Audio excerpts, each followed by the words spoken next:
Friend good morning. তো অনেক দিন পর আবার একটা নতুন ব্লগ নিয়ে চলে এলাম। শুভ জন্মাষ্টমী। সবাই আশা করি আজকে গোপাল পুজো করছো বাড়িতে, তো আমিও করছি। তো তাই নিয়ে তোমাদেরকে একটা ভাবলাম ছোট্ট করে একটা ব্লগ বানিয়ে দেখাই। তো দেখো আমার ছেলে এই যে চান টান করে উঠেছে, আমার গপলা। তো এখন সকালে ছোট্ট করে একটুখানি বেশ চান টান করিয়ে ওকে রেডি করে বসিয়ে দিয়েছি। আর এদিকে আমার ননদ হচ্ছে কাজ করছে। বোন এই যে এখানে তাল ঘষেছে, দেখো কতটা হয়েছে। আর এই যে বাঁধাকপি কেটে রেখেছে, সব এসে ওই অনেকটা কাজ এগিয়ে দিয়েছে, বাসনগুলো ধুলো।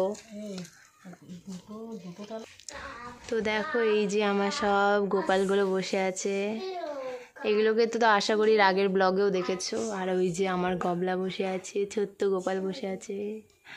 তো চলো তোমাদের কি কি করছি সারাদিন অবশ্যই দেখাবো।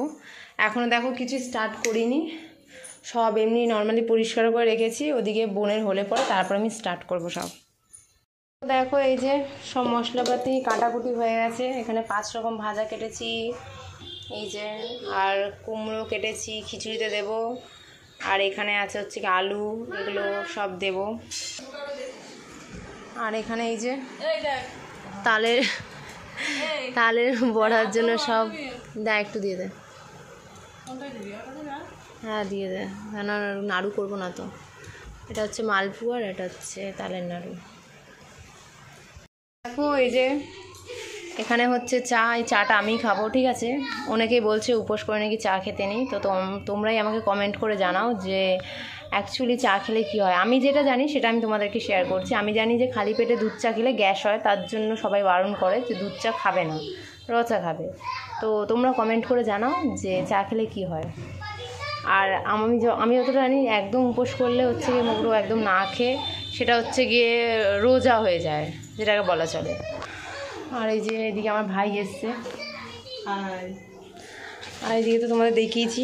তালটাকে অ্যাকচুয়ালি এখানে রেখে দিয়েছি, এখন পরে দেখি বড়া করবে বোন, আমি তো করবো না। রান্নার দিকে বোনই আছে, ও নিজের থেকে বলেছে রান্না করবে, তো আমি ভালো।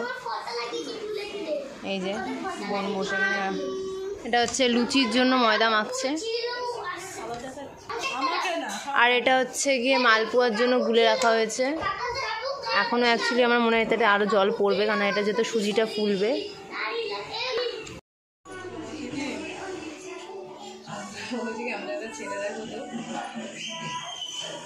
এরকম ভাজা বসাচ্ছি, আর এদিকে বোন অনেকটা তালের বড়া করে নিয়েছে। এবার আমি কিছুটা করব, তারপর আবার যখন আমি পারবো না তখন বোন করবে। তো আমরা দুজন মিলেমিশে করছি। ভাজা বসা দেখো তালের বড়া হয়ে গেছে। এখানে হচ্ছে মালপোয়া প্রায় ভাজা হয়ে গেছে অর্ধেক, এই যে। আর এখানে বসিয়েছি বাঁধাকপি, আর এখানে বাঁধাকপির আলু ভেজে রেখেছি। আর এখানে আছে গোবিন্দভোগ চাল ধুয়ে রাখা। রান্না প্রায় অনেকটা হয়ে এসছে, এখনও খিচুড়ি বাকি আছে আর পায়েস বাকি আছে। ব্যাস, তাহলে আমার রান্না কমপ্লিট হয়ে যাবে।